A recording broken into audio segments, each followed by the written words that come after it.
Procédure douanière I. L'origine. On ne confond pas l'origine douanière d'une marchandise avec la provenance d'une marchandise. La provenance est liée à sa provenance géographique alors que l'origine est liée à des conditions d'obtention. N'a rien à voir avec le statut d'une marchandise. On retrouve l'origine en cases 34 et 16 notamment.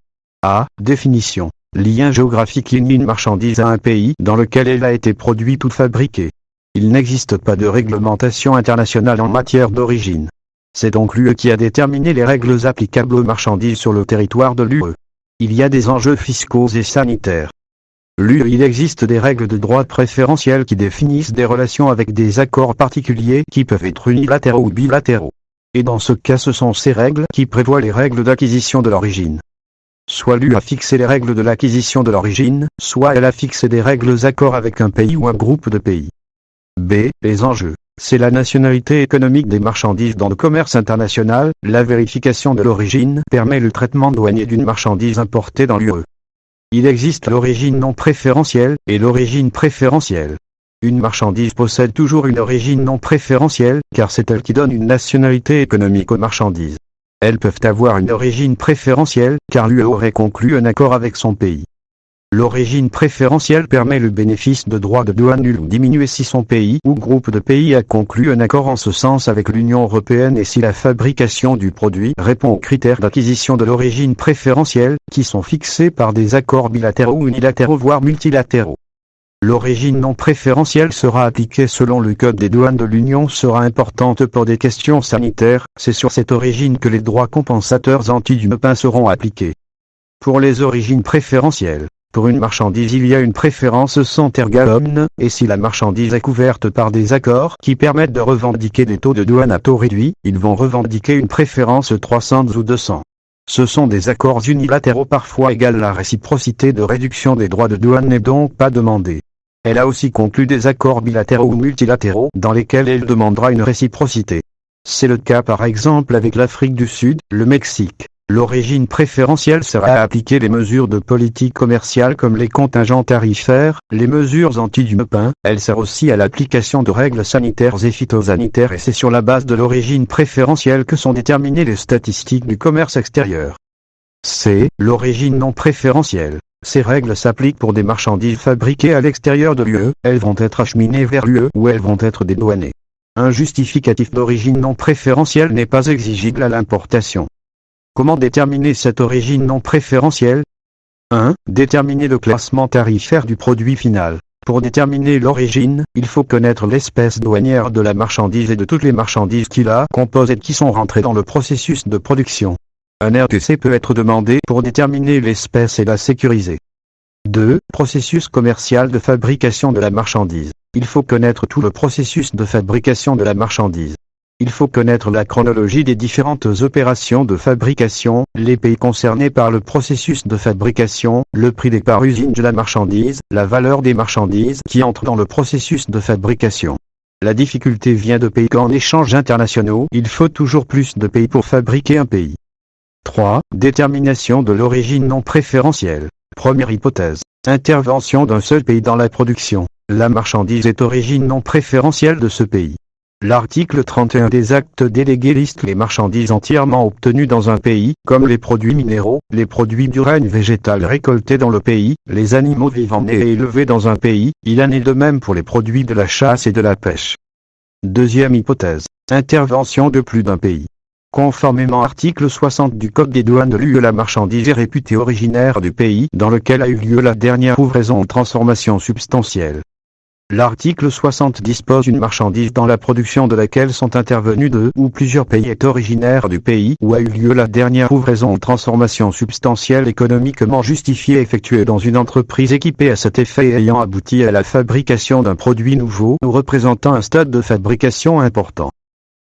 Il existe des opérations dites minimales et qui ne constitueront par essence jamais une transformation substantielle, par exemple le dépoussiérage, les manipulations destinées à la conservation des produits, les opérations de changement d'emballage, les appositions d'étiquettes et la mise en carton, ce seront jamais considérées comme des transformations substantielles.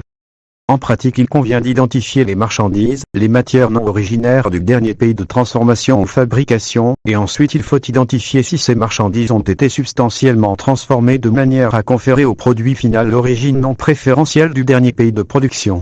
Par exemple du tissu de Chine et de l'île Maurice transformé en Corée pour être importé dans l'UE.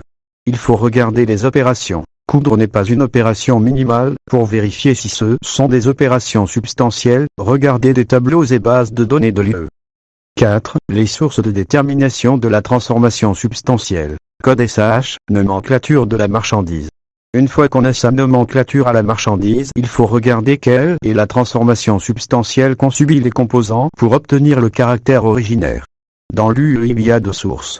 L'annexe 22.01 du règlement délégué de la Commission, le tableau des règles de liste publié sur le site Europa et qui reprend tous les codes de marchandises qu'on ne retourne pas dans l'annexe ci-dessus. D'une manière générale, toutes les transformations qu'on peut trouver, ressortent trois gros blocs de transformation. 1. Une règle qui exige un changement de position tarifaire entre la marchandise non originaire et le produit fini.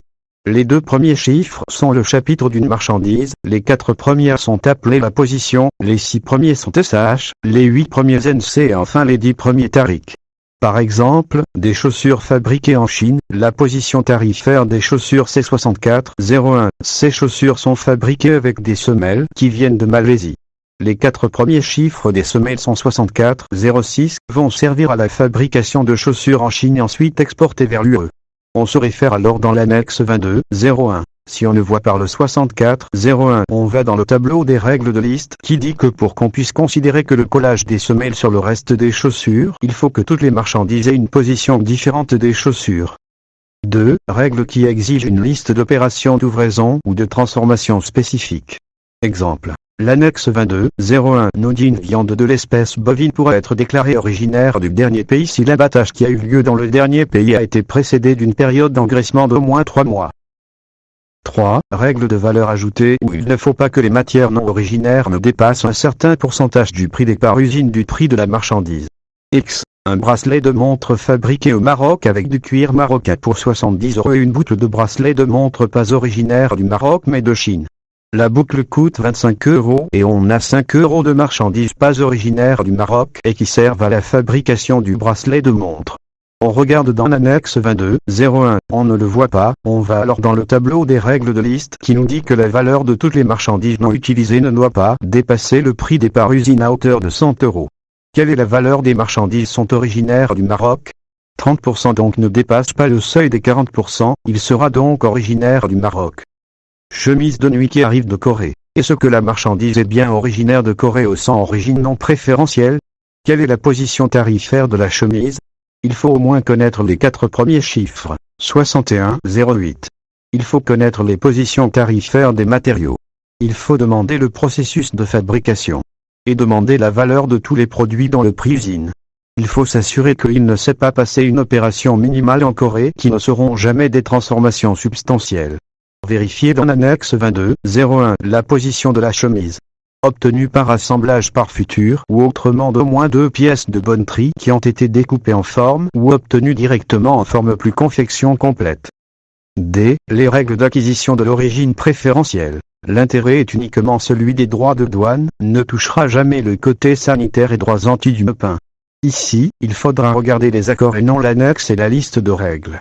Il y aura des règles particulières à chaque accord. On parle de transformation substantielle quand on est sur une problématique non préférentielle, ici on parle d'une transformation suffisante. On acquiert beaucoup plus facilement une transformation suffisante que substantielle. Pour origine non préférentielle, cela ne sert à rien d'apporter un justificatif d'origine. Mais comme c'est des accords, tout le monde se réfère au même accord, alors, des documents doivent être produits pour justifier l'origine d'une marchandise. Lorsqu'on est dans le cadre d'accords bilatéraux et multilatéraux, le document qui va devoir être produit à l'appui de la déclaration en douane c'est un 1 €. C'est un document qui permet de justifier de l'origine préférentielle d'un produit égal. C'est une préférence 300 en case 36. Pour les accords unilatéraux, pour soutenir un pays dans son commerce, on sollicitera une préférence 200 et pour ce flux de marchandises l'opérateur, le fabricant du produit, peut attester l'origine de sa marchandise au sein des règles de l'accord unilatéral sur un document commercial, la plupart du temps sur la facture. C'est la certification d'origine sur facture. Simplification autorisée par l'UE.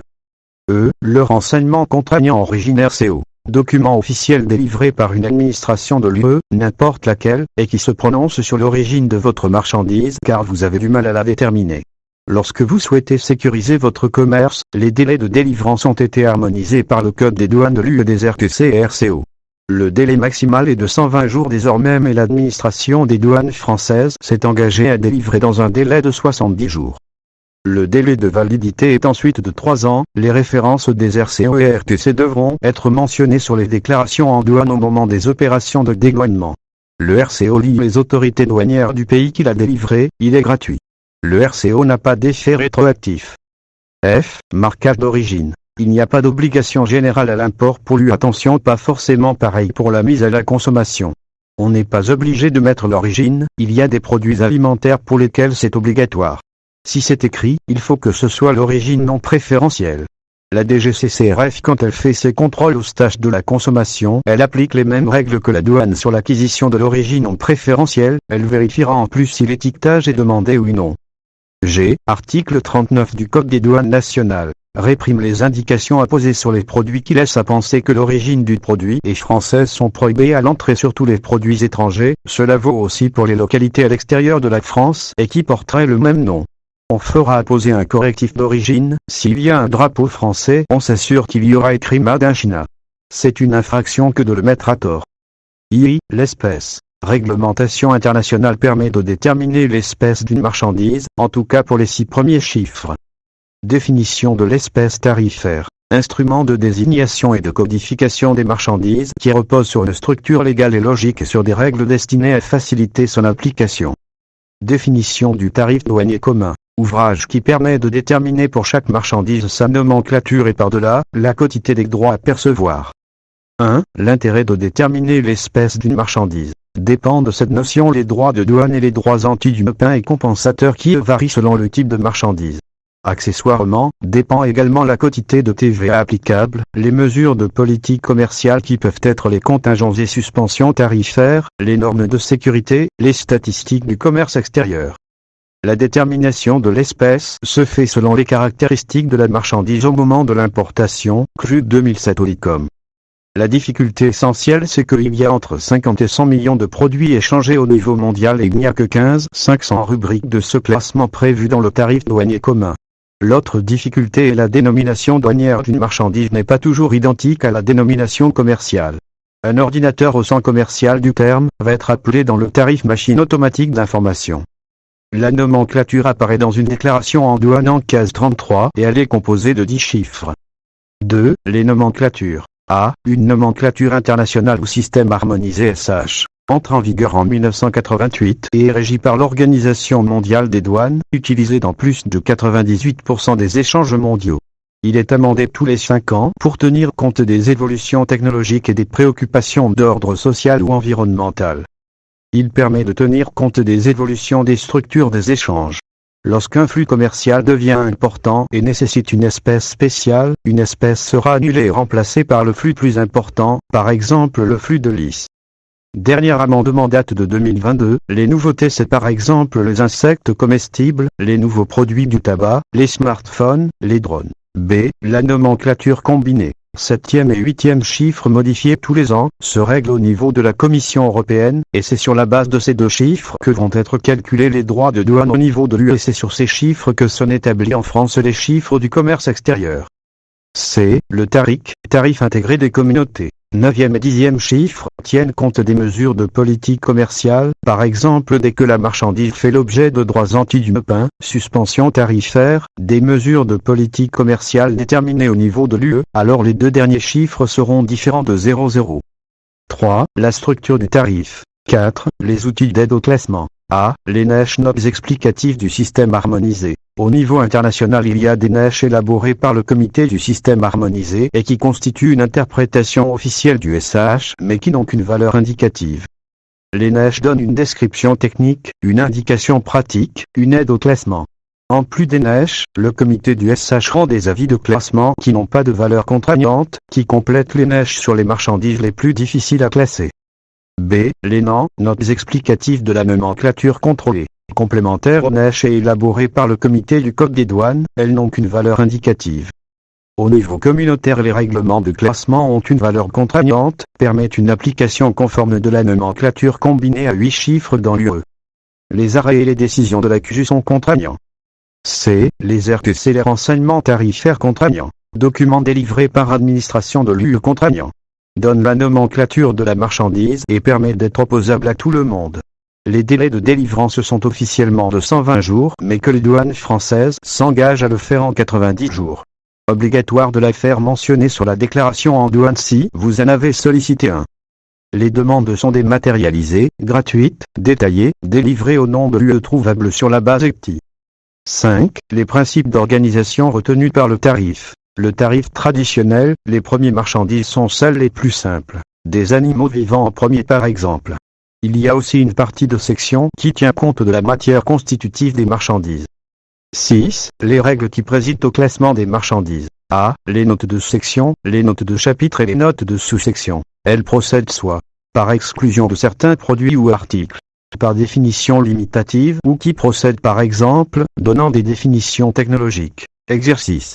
Oie vivante de 2 kg 5. 01 05 99 20 cheval de cirque. 95 08 10 00 bicyclette pour enfants. 87 12 00 70 tracteurs à chenilles pour entretien des pistes de neige. 87 01 30 00 brosse à cheveux. 96 03 29 30 four à micro-ondes. 85 16 50 00 canne à pêche. 95 07 10 00 aspirateur. 85 08 B. Les règles générales de l'interprétation de la nomenclature JIN. Elles sont au nombre de 6. La 1 et la 6 sont les plus importantes. II. La valeur. Elle sert d'assiette des droits de douane et anti-dumping. C'est un élément de base pour le calcul de la TVA mais également utile à des fins statistiques.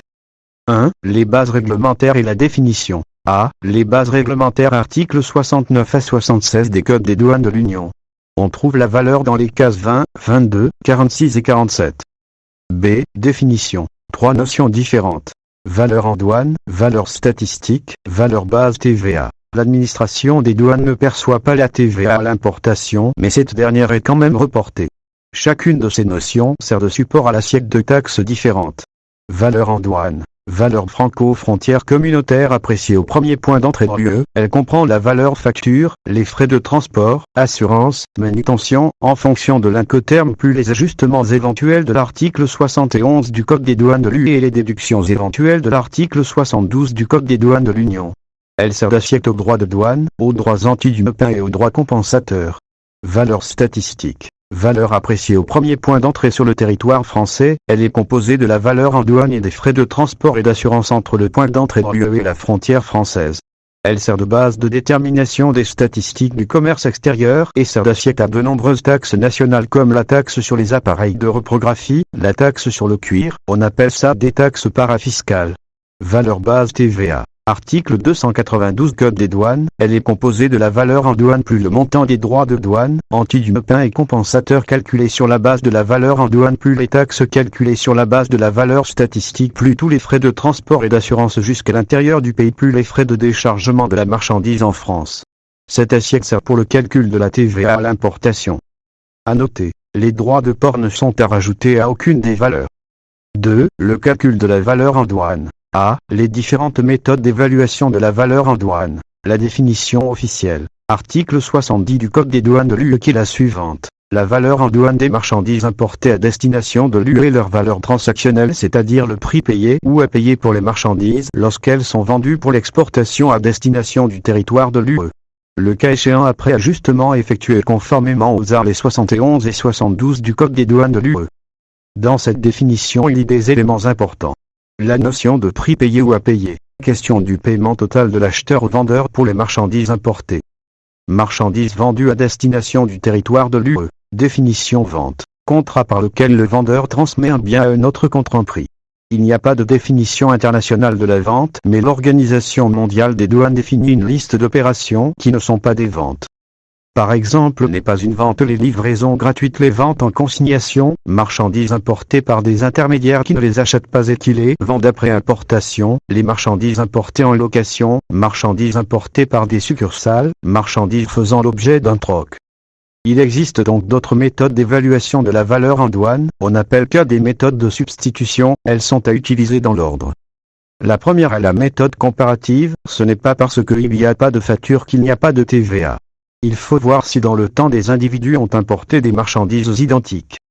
Si ce n'est pas le cas, on utilise la méthode de la valeur calculée, on reconstitue la valeur de la marchandise, on part du prix des matières premières, de toutes les opérations de fabrication pour calculer la valeur en douane. La méthode de la valeur déduite. Le prix d'une marchandise identique mise à la consommation en France, et on déduit toutes les marges, les frais d'assurance, les taxes, pour arriver à la valeur intrinsèque de la marchandise. Méthode du dernier recours. Calcul valeur en douane par des moyens raisonnables à partir de données objectives et quantifiables. B. Ajustement pour le calcul de la valeur en douane. Élément qu'on doit rajouter au prix facturé s'il y a une facture, ou à la valeur reconstituée. C'est l'article 71 du Code de l'UE qui les énonce, on les rajoute seulement si ils ne sont pas déjà inclus et qu'ils sont effectivement payés par l'acheteur. Article 72 du Code des douanes de l'Union, il faut faire des ajustements en déduction qui ne reposent que sur des données répertoriées, objectives et quantifiables, on ne les retranche que si ils sont inclus dans le prix quantifiable et payé par l'acheteur. Les éléments à rajouter au titre de l'article 71, commission à la vente et frais de courtage, quelqu'un est chargé par le vendeur de rechercher des clients dans l'UE, chargé de contracter, de recueillir des commandes et éventuellement assurer le stockage et la livraison des marchandises. Cette prestation, si elle est payée par l'acheteur et si elle n'est pas déjà comprise dans le prix facturé, doit être ajoutée à la valeur transactionnelle. Produits et services fournis par l'acheteur gratuitement ou à coût réduit au vendeur. Un acheteur français achète du tissu à un vendeur indien et envoie ce tissu en Chine où le tissu est envoyé pour confectionner les chemises. Le prix du tissu acheté en Inde doit être ajouté à la facture qui reprend la confection faite en Chine lors de la détermination de la valeur en douane à l'importation. Le produit de toute vente, cession ou utilisation ultérieure des marchandises importées. Le coût des emballages et des contenants si ils ne sont pas déjà inclus dans le prix. Les redevances et les droits de licence, qui sont les contreparties du droit d'utiliser, de vendre un produit, doivent être rajoutés si elles ne sont pas déjà comptées dans le prix et bien payées par l'acheteur. Les frais de transport et d'assurance, de chargement et de déchargement pour les marchandises jusqu'au lieu d'introduction dans l'UE. La valeur en douane est déjà une valeur CIF ou CAF. Les éléments à retrancher, ils ne sont à retrancher que si ils sont déjà inclus dans le prix et qu'ils sont quantifiables et distincts et payés par l'acheteur. Les frais de transport à l'entrée après introduction. Les frais de douane et taxes repris sur la facture et dus à l'importation. Les droits de reproduction si ils sont intégrés dans la facture doivent être déduits, droits payés par l'acheteur pour pouvoir reproduire marchandises après son importation. Les commissions à l'achat sont à déduire de la facture si ils sont mentionnés et quantifiables et bien payés.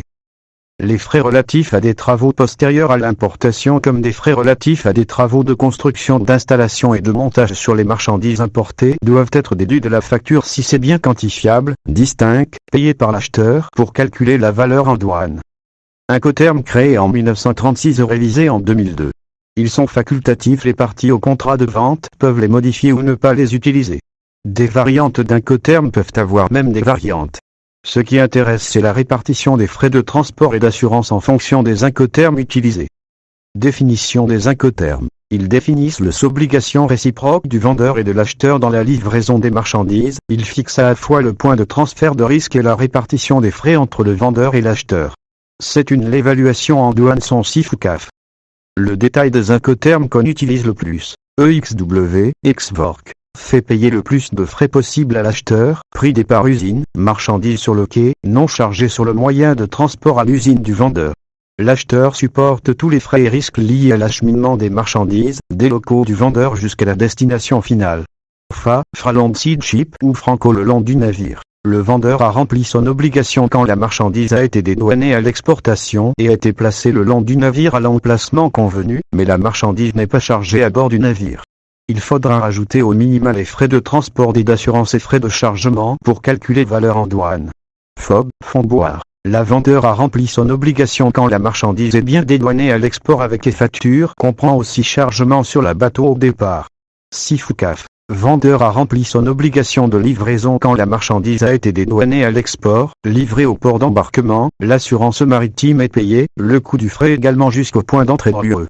DDP, de livrer du type Le vendeur livre la marchandise non déchargée au lieu de destination convenu, établissement de l'acheteur. La marchandise est dédouanée, comprend les droits de douane anti-dumping compensateur. Il peut exister des factures DDP qui comprennent la TVA. Valeur base TVA, c'est une valeur appréciée au point de destination finale. Les droits de port ne sont pas intégrés à aucune des valeurs. Il existe ce qu'on appelle des droits valorem. Ils s'appuient sur une valeur de la marchandise et il existe des droits spécifiques. C'est 2% de la valeur de la marchandise, mais il existe aussi des droits spécifiques, par exemple 2 € la T. Île Maurice, Rouen valeur XW 10 000 ST croix frais de chargement plus transport marchandise égale 20 € frais douane export égale 30 € transport maritime jusqu'au Havre égale 1000 assurance jusqu'au Havre égale 500 frais de chargement Le Havre égale 50 € transport Le Havre, Rouen égale 100 € assurance Le Havre, Rouen égale 20 € DD 12% TVA 20%. Valeur en douane égale 11 550 €, droit de douane égale 1386 €, valeur STA égale 11 550 €, 20% de 1306 égale 2621,20 de TVA. Importation de didubutant d'Inde jusqu'à Lyon Incoterm 6 valeur facture égale 45 000 € déchargement Marseille égale 500 € transport Marseille, Lyon égale 300 € assurance Marseille Lyon égale 200 € droit de douane égale 512 € TVA égale 5,5%.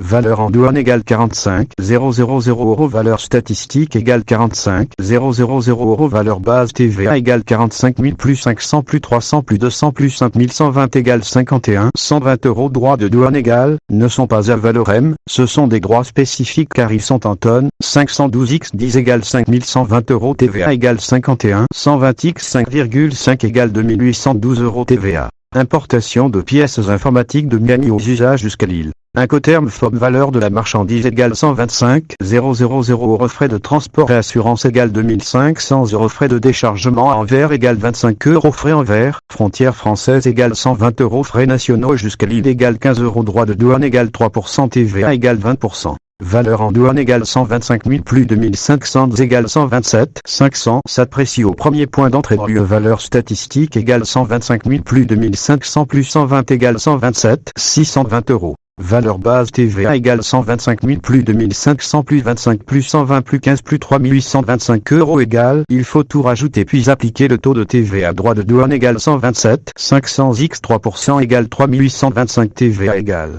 Les régimes suspensifs de transit. Le transit permet de faire circuler les marchandises dans l'Union. En vertu des articles 5 et 210 du Code des douanes de l'UE, le transit constitue un régime douanier particulier. Il suppose le dépôt préalable d'une déclaration en douane de transit, ou déclaration de transit, qui permettra enfin l'acquittement des droits et taxes ainsi que la satisfaction aux mesures du contrôle de commerce extérieur et de politique commerciale, fiscale et douanière. Le régime du transit facilite le franchissement des frontières. Il permet sous certaines conditions la circulation de marchandises en suspension de droits, taxes et mesures de contrôle du commerce extérieur au sein du territoire douanier de l'UE. Ou, dans un cadre conventionnel entre le territoire de l'Union européenne et les territoires douaniers de pays partenaires. Définition. Régime particulier suspensif, IRA suspend paiement droits et taxes, qui permet circulation de marchandises d'un point à un autre du territoire de l'Union européenne et en suspension de droits et taxes sous couvert de l'établissement d'une déclaration de transit établie conformément à la réglementation. Permet pour l'opérateur un report dans le temps et dans l'espace des formalités de dédouanement. Censé apporter des gains de trésorerie et un dédouanement au plus proche de son entreprise. Et maintien d'un lien de proximité entre les douanes et l'opérateur. Les différents transits. 2 transits classiques. Le transit de l'Union. Transit des marchandises à l'intérieur de l'Union, fondé sur des règlements communautaires, il ne s'applique que sur le territoire de l'UE.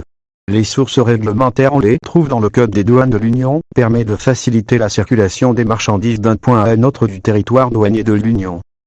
Le transit commun permet de faciliter la circulation des marchandises entre les parties contractantes à la Convention de transit commun 1987. Les parties prenantes à cette convention, pays de l'Islande, Suisse, Norvège, Liechtenstein, la Turquie, la Macédoine, la Serbie et la Grande-Bretagne. Les exclusions du transit. Le transport de marchandises prohibé à titre absolu, des contrefaçons, de l'amiante, des produits pédophiles. On peut faire circuler des marchandises soumises à restrictions comme le matériel de guerre, les marchandises soumises à convention citée Washington, mais il faudra avoir l'autorisation de l'autorité administrative compétente.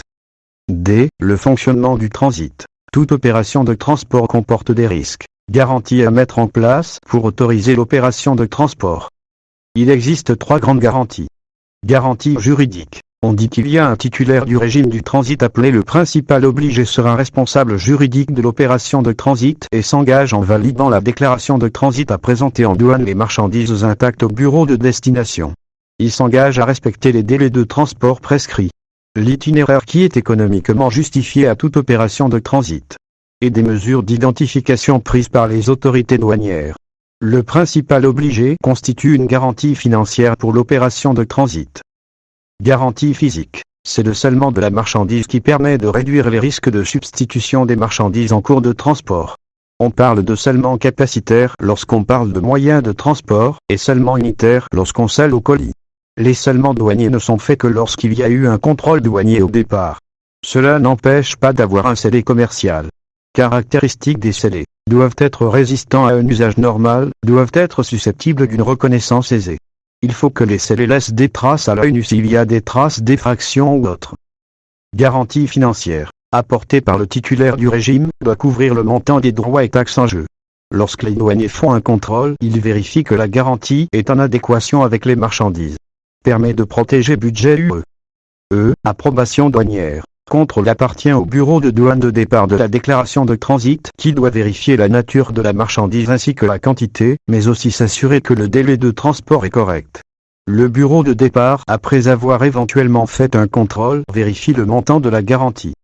La marchandise peut ensuite partir, elle va partir à destination d'un autre IST géré par le bureau de douane de destination mentionné sur le transit. La marchandise doit être notifiée lorsqu'elle arrive à destination dans Delta par le destinataire pendant les délais impartis. En théorie, le contrôle appartient au bureau de départ, mais rien n'interdit au bureau d'arrivée d'effectuer un contrôle à destination. Si la marchandise n'est pas notifiée dans les délais, une procédure de recherche de la marchandise est mise en place et est conduite à la liquidation des droits et taxes si on ne retrouve pas la marchandise. La déclaration de transit n'est pas une déclaration en douane, c'est cette dernière qui permettra la mise en libre pratique et mise en consommation. Le délai de transit est de maximum 15 jours. Le tir, pas question d'examen sur ça. Le tir existe depuis 1915, il s'agit du transport routier de très longue distance.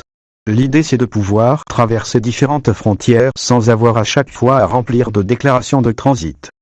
Le camion peut traverser que les pays consignés la convention tir de 1965. Doc pour approfondissement. Contrefaçon. Circulaire 4 juillet 2016. Retenue des marchandises considérées comme contrefaisantes. La contrefaçon est une violation de la propriété intellectuelle, étant elle-même subdivisée entre la propriété industrielle, littéraire ou artistique. La contrefaçon est la reproduction, l'usage, la copie, l'imitation d'une marque, d'un dessin, d'un modèle, d'un brevet, d'une indication géographique sans l'autorisation du titulaire de droit. Le phénomène est en constante augmentation, profitant des nombreux échanges à la criminalité. Importance de la lutte contre la contrefaçon. Lutter contre la criminalité organisée. Source d'évasion fiscale. Pour les entreprises, cela leur fait perdre des parts de marché, affecte leur image de marque, les prive du bénéfice de leurs efforts d'investissement et pour elles aussi cette lutte contre la contrefaçon a un coût, justice. A vocation à contrôler et sanctionner importation-exportation de contrefaçon, et s'appuie sur un arsenal juridique national et européen. Retenue des marchandises qui permet au titulaire des droits d'exercer son action, constatation d'une infraction au code des douanes qui permet la saisie des marchandises. Dénoncé par un 40 CPP l'infraction au parquet pour permettre à ce dernier d'exercer l'action publique. Chapitre 1. Les droits protégés au titre de la contrefaçon. A. La marque. Signe susceptible de représentation graphique servant à distinguer les produits ou services d'une personne physique ou morale. Il existe 4 subdivisions de la notion de marque. La marque verbale, ERM, la marque figurative, le H de ERM, la marque tridimensionnelle, lorsqu'un produit est tellement connu qu'il a été initialement protégé au titre des modèles. Comme le Birkin. Principe de spécialité. Le dépôt d'une marque est toujours associé à une classe de produits. X. Lotus égale papier toilette, montre, voiture, va demander la protection pour la voiture, il a circonscrit sa protection à certaines classes de produits, donc Lotus peut créer une autre marque, mais pour du papier et pas qu'elle pour le papier hygiénique qui pourra l'utiliser. Délai de protection de la marque de 10 ans renouvelable indéfiniment. B. Les dessins et modèles. Dessin. Représentation en 2D. Assemblage de lignes et couleurs. Modèle. Présentation en 3D. X. Protégé au titre du modèle de la boutique elle-même, modèle. Certaines conceptions de sites web protégés, dessin. semelle de chaussures Louboutin, emballage de produits Quindé etc. Délai de 25 ans non renouvelable. Mais pour dessin et modèle pas principe de spécialité. C. Les brevets protègent une innovation technique. 3 conditions pour que produit soit brevetable. O. Une nouvelle invention. O. Une conception inventive ou susceptible d'application industrielle. Délai de protection de 20 ans. Ex-brevet. Tente que Chua Decathlon, ouverture cocotte minute seb. D. Topographie de semi-conducteur. Création spécifique constituée par la configuration d'un circuit incorporé dans une puce électronique. Protégé et déposé auprès de l'INPI. E. Les indications géographiques. Signes d'identification qui désignent des produits qui ont une origine géoprécise et qui possèdent des qualités ou une notoriété due à ce lieu d'origine, X. Moutarde de Dijon, Champagne, savon de Marseille. Les AOP. Appellation d'origine protégée égale, on parle d'un produit dont tout le stade de production ont eu lieu dans une aire géographique déterminée avec un savoir-faire reconnu et constaté. F. Les obtentions végétales. Titre de protection qui concerne toute variété nouvelle d'un genre ou d'une espèce de plante. Titre délivré par organisme spécial du ministère de l'Agri, X. Pomme Pintladie, certaines fraises. Délai de protection de 25 à 30 ans. G. Le droit d'auteur. Droit qui porte sur les œuvres de l'esprit. Écrit, photo, dessin, partition. Confère à l'auteur droit de propriété exclusif sur sa création en matière de droits moraux et patrimoniaux. Délai de 70 ans. X. Contrefaçon de tissus africains, S. Blisco a pas pu protéger tous ses dessins mais a pu passer par le droit d'auteur. Faut apporter preuve des air trame de dessin, moule etc. I. Les préalables à l'action de l'AD. La demande d'intervention. A. L'objet de la demande d'intervention et les conditions préalables de la demande d'intervention. Demande d'intervention permet au titulaire d'un droit de demander à l'administration des douanes de lui signaler présence de marchandises susceptibles de porter atteinte au droit visé dans cette demande afin qu'il prenne mesures nécessaires pour faire cesser l'atteinte. Demande d'intervention valable 1 an. Renouvellement chaque année. Peut faire demande d'intervention que sur un droit préalablement enregistré auprès d'une instance nationale, INPI, communautaire, EIPO Office communautaire d'enregistrement des droits précités, et mondial, TMVIEV. B. Les types de demande d'intervention. 2 types de demandes faisant l'objet d'un formulaire propre. Aux demandes fondées sur Règlement 608/2013, permet aux agents des douanes de retenir M suspecté de porter atteinte à un droit de la paix aux frontières de l'UE. Retiendra M à l'importation, exportation ou avec un départ transit des frontières de l'UE. Aux demandes fondées sur le Code de la PI, permet aux autorités douanières françaises de retenir des marchandises suspectées contrefaites à la circulation sur le territoire de l'UE. La demande d'intervention déposée par titulaire doit préciser quelle demande fait, le mieux c'est les deux. C. Les personnes habilitées à présenter une demande d'intervention. Traditionnellement ceux sont les titulaires de droits de la PI, mais pour les indications GOPA groupement de producteurs, des organismes de défense pro, SCPP, Société civile des producteurs phonographiques de l'industrie et l'industrie musicale. D. Le contenu de la demande d'intervention comprend description détaillée des marchandises authentiques, info pour savoir reconnaître M authentique, info sur les courants de fraude connus et courants de transit de M réguliers, et coordonnées de la personne à contacter sur le plan admet technique. Chapitre 3. Les procédures douanières de lutte contre la contrefaçon. La retenue douanière. Procédure de retenue douanière prévue par Règlement UE 608/2013. Permet partenariat avec les titulaires de droit. La procédure de retenue des M est l'outil privilégié par la douane pour lutter contre la contrefaçon. Retenue permet de bloquer M pour durée limitée le temps de laisser au titulaire de droit de se prononcer sur le caractère contrefaisant ou non des M et de laisser le temps au titulaire de demander la destruction des M contrefaisantes ou engager une action en justice. Champ d'appli de retenue douanière des M. Couvre tous les droits listés précédemment mais aussi emballage, étiquette, notice, doc de garantie même présentés séparément et qui peuvent être utilisés pour le même type de produit. A souvent vu des casquettes arrivant vierges de toute inscription, et par frais postal étiquettes qui arrivent et doivent être mises sur le territoire.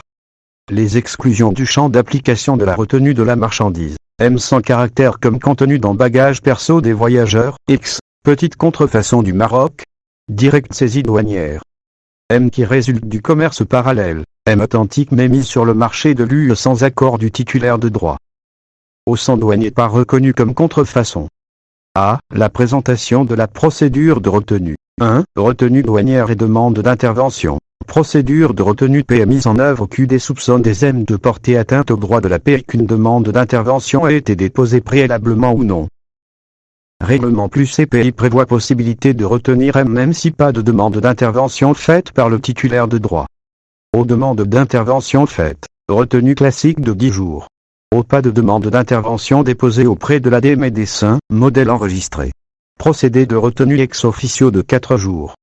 A. Schéma de 10 jours. Retenue a pour but de mettre le titulaire de droit en mesure d'obtenir la destruction des M ou d'engager action en justice.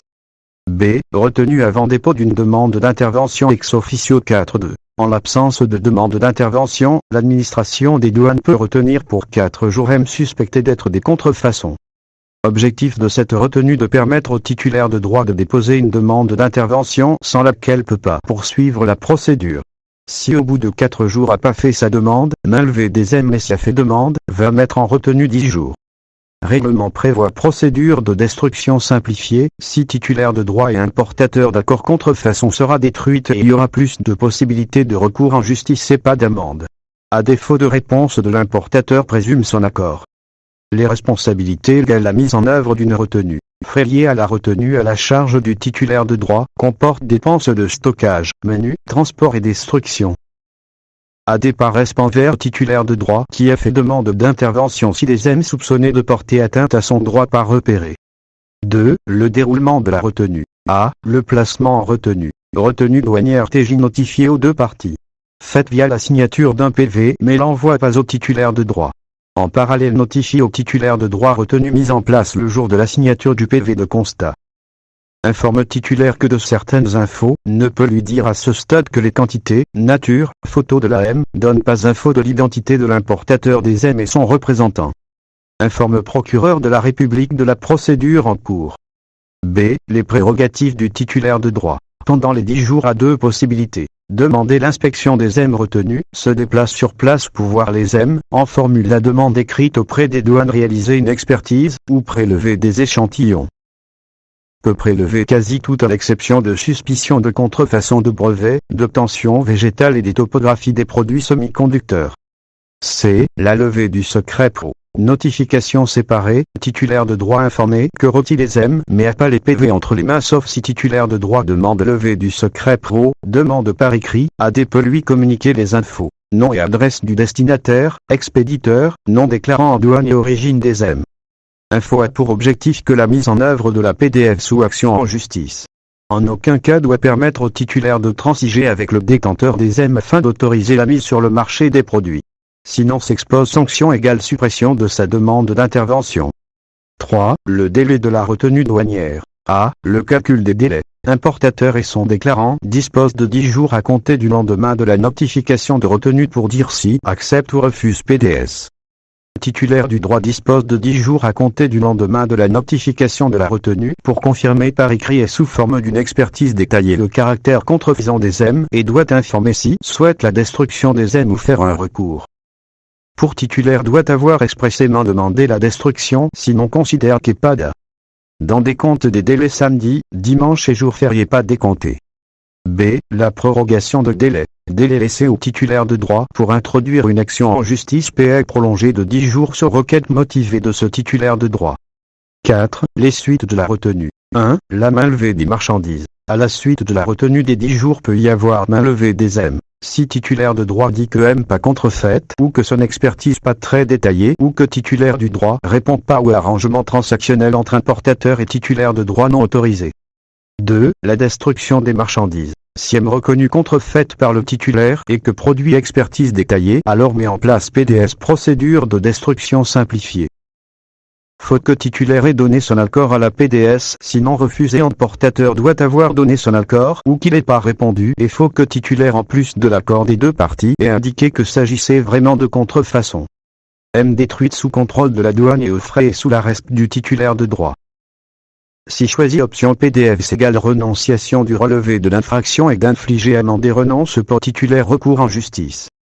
3. L'action en justice du titulaire de droit. Si a rendu expertise détaillée et veut pas utiliser la PDF dispose de 10 jours à compter de la retenue pour déposer plainte auprès du procureur, se pourvoir en justice par voie civile ou correctionnelle ou demander au compte la prise de mesures conservatoires. Souvent peut obtenir référé en justice pour obtenir une saisie contrefaçon du lot qu'en CBCP. 4. La saisie douanière des marchandises. Une fois expertise détaillée fournie et acceptée par service des douanes, le service à l'issue de la retenue de 10 jours saisit la M contrefaite par un PV de saisie. Saisie des douanes effectuée en parallèle de l'action judiciaire. Car contrefaçon égale infraction au titre du C-douane et aussi du CPI. Reste en saisie douanière jusqu'à la fin de la procédure devant le tribunal ou qu'une transaction douanière est établie. Formalisme du PV de saisie identique et la qualification s'appelle importation sans déclaration de M prohibée. 5. Les sanctions douanières de la contrefaçon. Deux principales sanctions. Aux voies transactionnelles. AD peut transiger avec les infracteurs, permet de régler les contentieux de façon rapide et sûre, mais QD actions judiciaires engagées AD ne peut transiger qu'avec accord de l'autorité judiciaire. Utilise pour dossiers de faible gravité commis par les voyageurs. Correspond souvent à une amende et prévoit aussi sort de la M. Peut refuser transaction mais dans ce cas part en justice. Quand accepte transaction par signature c'est comme un CT, ça éteint l'action pour l'appli des sanctions fiscales douanières. Aux voies judiciaires. La mise en œuvre pour l'appli des sanctions douanières, action fiscale, appartient à l'AD qui apprécie l'opportunité des poursuites, agent poursuivant. Mais le MP peut aussi exercer action fiscale accessoirement à l'action publique. Compétences et correctionnelles et ce sont les règles de droit commun qui s'appliquent pour citation, jugement et voie de recours. Contrefaçon égale délit douanier. Sanction fiscale se cumule avec sanction pénale. Ces douanes prévoient confiscation des M mais aussi des moyens de transport et objets ayant servi à dissimuler la fraude, ça va jusqu'à la confiscation des biens et avoirs qui sont le produit direct ou indirect de l'infraction. Amende comprise entre 1 ou 2 fois valeur de la M authentique fraudée et emprisonnement maximum de 3 ans.